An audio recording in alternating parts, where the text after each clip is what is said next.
Hare Krishna. So welcome to our Brave channel. Today we will be speaking in English about inspiration. So in the Bhagavad Gita, Lord Krishna talks about driving forces, and these are of three kinds. They are known as the mode of goodness, the mode of passion, and the mode of ignorance. In Sanskrit it's called Sattvagun, Rajogun, and Tamogun. These are the three impetuses, the three active forces which make us work. And according to the energy we are situated in, according to the mode we are situated in, our actions are defined. We have certain patterns of acting and certain patterns of thinking which are classified in these three ways, either in the mode of goodness, in the mode of passion, or in the mode of ignorance.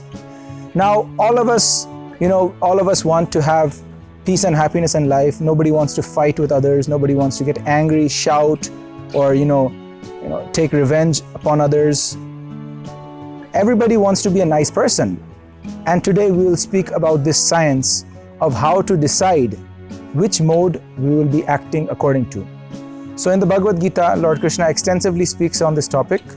This is the 14th chapter. It's called the three modes of material nature. And then we have the 17th chapter and the 18th chapter.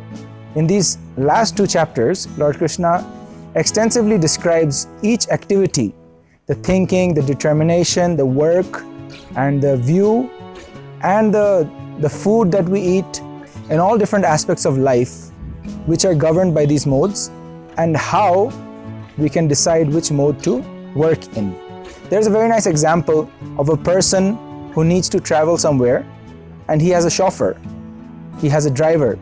So similarly, we, being the spirit soul, we are using this body to reach our destination or our goal of life, which is happiness, or which may be various according to the various desires of people. So in order to achieve our goal in life, we have to select the proper driver. We won't be driving this car directly.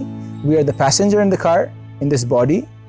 But with the help of this knowledge from the Bhagavad Gita, we can select the desired driver and act accordingly to get those kind of effects in our life.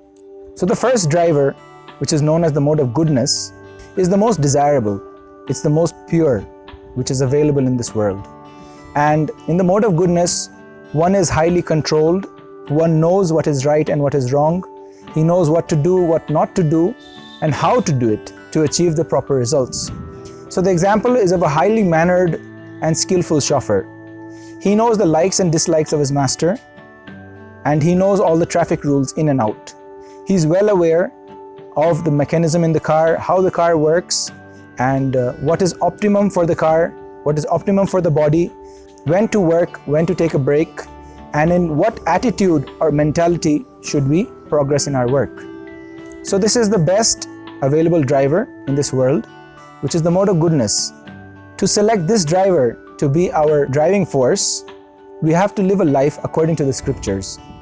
In the scriptures, there are many practical guides given, such as waking up early, doing some meditation, and reading spiritual books which will enhance the driver's knowledge, which will bring us to the mode of goodness, by which our body and our mind and our intelligence will work on the platform of goodness. In this way, we, the soul, will have a safe and a happy experience in this material world.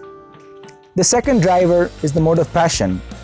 Now imagine you have a chauffeur who is very stylish, who is fast and furious, who lives life in risk, and he's really passionate about driving, and he drives in style.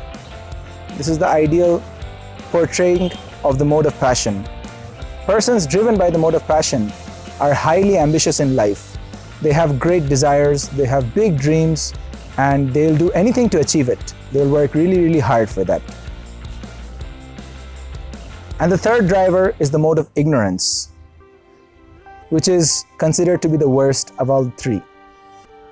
The driver in the mode of ignorance, he's procrastinating, he's lazy, he doesn't follow the rules and regulations, he jumps red lights, he drives on the wrong side of the road, he drives very rashly, he hits people, or he could be late to start and late to reach, and in this way do what is not supposed to be done. So this is the characteristics of the mode of ignorance.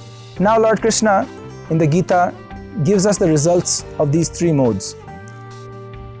The mode of goodness brings happiness in our life, peace and happiness. As we are following all the rules, we are following the speed limits, we are following all the proper etiquette on the road. So chances will be that we will not get into accidents, we will not have fines or tickets in our name, and we'll have a safe journey, start early, reach on time, and have a good healthy car also. The mode of passion is resulting in misery because of excessive attachment. If we are attached to something which is temporary, something which is material, definitely one day it will not be with us, it will be taken away from us, or it will be destroyed, and that will bring immense misery to the spirit soul. And if we choose the mode of ignorance to be our driving force, then we will always be working in the opposite direction. We will think the real thing to be false and the false thing to be real. We won't be healthy either physically nor mentally, and we will do a lot of harm and destruction to the world and to all the people in the world. For greater detail on these three modes and how they affect us and how we can select which mode to live in, I would recommend you to please read Srimad Bhagavad Gita, the 14th chapter, the 17th chapter and the 18th chapter. You will have a very detailed explanation on each of these three modes, and as a bonus, you will also find the technique or the means how to go beyond these three modes, because Lord Krishna loves all of us, and for his special devotees, he is ready to personally come and drive your car. Just like in the case of his dear devotee Arjuna, Lord Krishna personally drove his chariot. Similarly, if we so desire and qualify, then Lord Krishna is willing to drive our car also. That means he is ready to guide us. Seated within our heart, he will give us good counsel, good instructions and good directions.